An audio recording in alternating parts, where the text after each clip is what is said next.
Cette infraction est prévue et punie par l'article 239 du Code pénal qui dispose: tout individu qui volontairement donne des coups ou fait des blessures ayant entraîné une capacité de travail de moins de 20 jours est puni d'un emprisonnement de 16 jours à 2 ans, comme je l'ai tantôt dit, d'une amende de 500 000 à 1 million de francs guinéens ou de l'une de ces deux peines seulement. Il est acquis au débat que le capitaine Marcel et ses hommes ont administré des coups aux manifestants ce jour 28 septembre 2009 au stade. Ces coups et blessures sont attestés par des certificats médico-légaux, versés au dossier de la procédure. En plus de ces certificats, Jean-Marie Doré, dans son procès verbal, cité plus haut, a déclaré avoir reçu des coups de la part du capitaine Marcel Guilavogui et de ses hommes. Ces faits sont également étayés par les déclarations du commandant Aboubakar Sidiki Diakité, alias Toumba, Sidia Touré et d'autres. Ce faisceau d'éléments, à titre indicatif, prouve à suffisance que les faits de coups et blessures volontaires sont constitués à l'égard du capitaine Marcel Guilavogui. Sur le cas de colonel Moussa Tchéboro Kamara,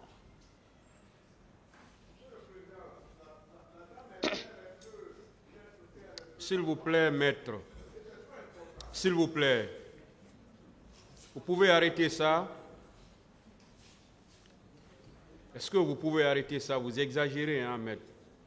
Vous exagérez, s'il vous plaît, vous exagérez. Hein.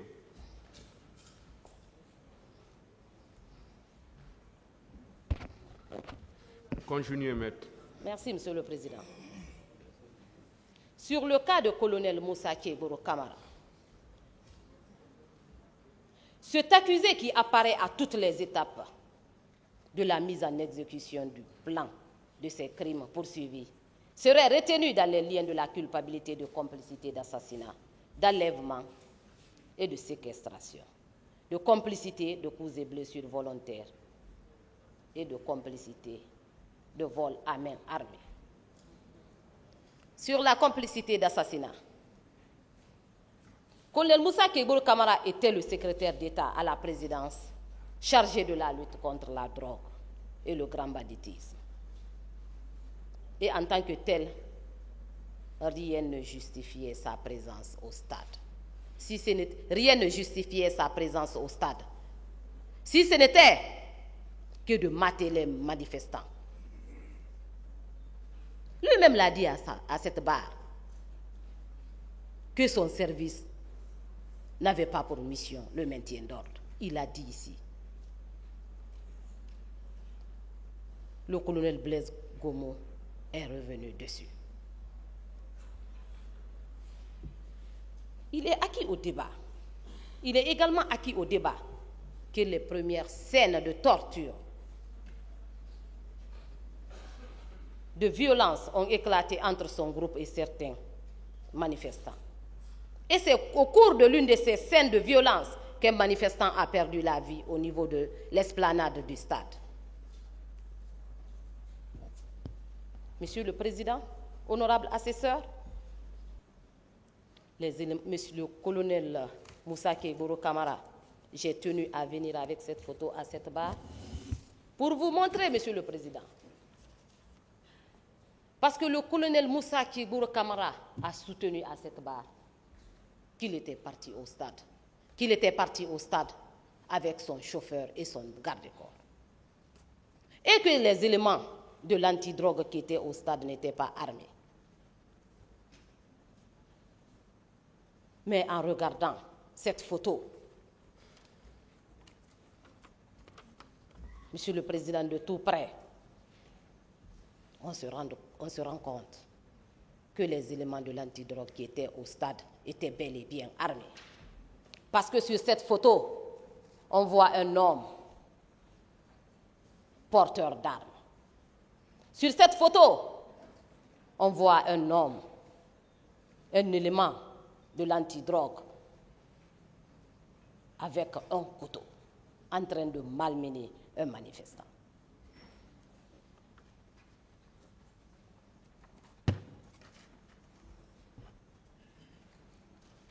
Cet élément de preuve, Monsieur le Président,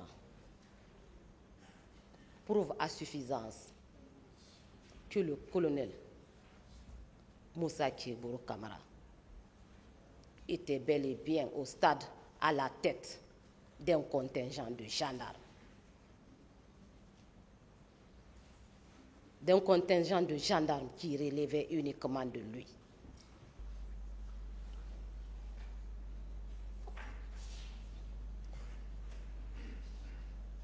Les éléments de preuve, Monsieur le Président, comme je l'ai tantôt dit, sont à titre indicatif.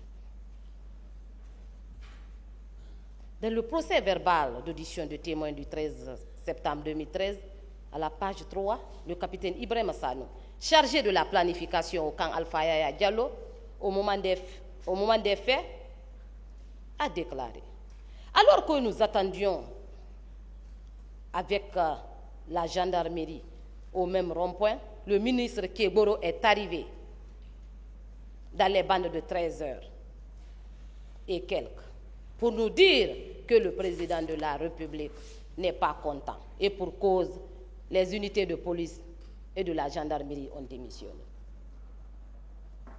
Sur sa demande, nous l'avons suivi. Pour vous dire, Monsieur le Président, que c'est lui qui coordonnait et qui donnait des ordres aux éléments qui étaient au stade avec lui.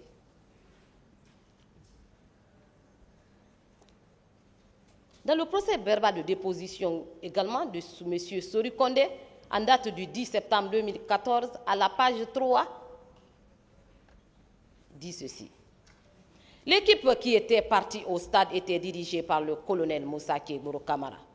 Et cette équipe était composée d'une 50aine de gendarmes, y compris les policiers en civil qui travaillaient avec nous.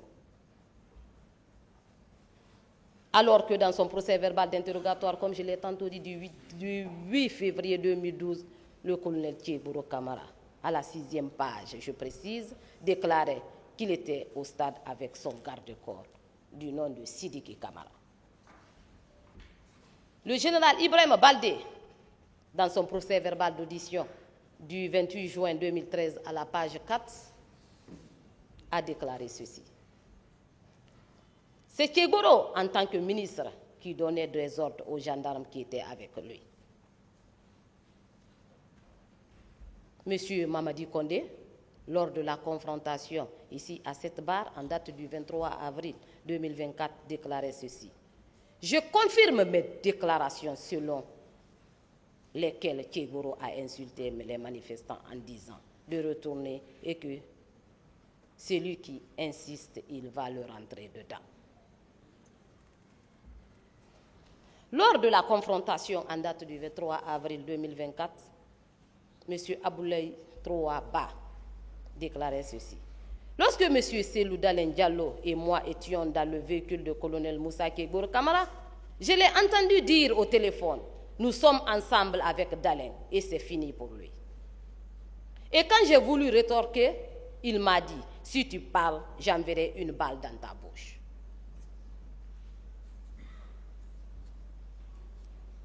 Madame Oumou Bari, dans son procès verbal d'audition en date du 29 avril 2010 à la 2e page, déclarait aussi à son tour ce qui suit concernant toujours le colonel Moussa Kébourou Kamara. Vous voulez accéder au stade? Allez-y, mais les conséquences, vous allez en tirer. Peu après, la troupe de colonel est venue charger les manifestants au niveau de la terrasse en balançant du gaz lacrymogène et en tirant à barrière. Ils ont abattu 2 jeunes qui ont été embarqués par les gendarmes dans un camion. Qui reste à prouver parce que Marcel n'est pas encore un policier pour être muni d'une matraque. M. Bahouri déclare, celui qui sert à plus belle une autre transition, en sortant le peuple contre une transition, déclare que ceux qui ont menacé à la clinique étaient plus costauds, plus grands, ce n'était pas Marcel. Ça a été dit ici, publiquement. Et M. Lozen Fala, en répondant, dit que Marcel, en me posant la question, si Marcel vous a menacé à la clinique, il dit non. Devant Toumba, cela était impossible. En ces termes, M. Bahouri était même formel là-dessus. Celui-ci a dit que celui qui a menacé était plus costaud par corpulence que ce n'était pas Marcel. Devant ici. Alors, Moussa Tchegourou qui a été menacé par Marcel, connaissant Marcel, dit que ce n'était pas Marcel. Et vous voulez passer par les déclarations d'un accusé de 14 ans de détention arbitraire, prolongée, sans être à même d'être jugé pour un procès dans un délai raisonnable. Vous voulez prendre ces déclarations. Et votre honneur, je le dis, que quand j'ai entendu le ministère public dire ici, Toumba a dit que Marcel a fait. Vous pouvez prendre la déclaration d'un accusé contre un autre accusé? On ne peut même pas témoigner contre soi-même. Et je crois au correctionnel, hein? Nous sommes aux criminels. L'accusé peut passer à l'AV ici. Le tribunal criminel ne peut pas condamner. Le tribunal criminel doit démontrer, asseoir sa conviction pour dire effectivement, on peut s'accuser d'avoir tué. Je vous prie de ne pas tenir compte de ces propos, même des propos des accusés. Parce qu'en matière criminelle, il faut les éléments de preuve dont nous allons aborder. Mais pas simple déclaration, ni du ministère public, ni des témoins qui ne sont pas oculaires, ni de la partie civile, ni des accusés. Surtout, ils ne tiennent même pas compte de la souffrance physique et morale de M. Marcel.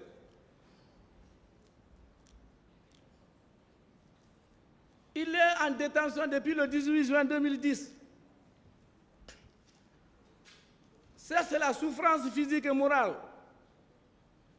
Pendant qu'il était en détention, par des esprits malins qui lui ont promis une liberté, ils lui ont escroqué le seul bâtiment qu'il a.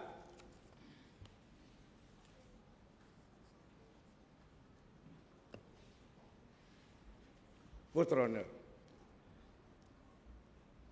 Et vous allez voir comme pièce de procédure, tellement que la souffrance, l'atrocité qu'il a subie au PM3 était lourde, M. Marcel a été admis à la psychiatrie de Donka.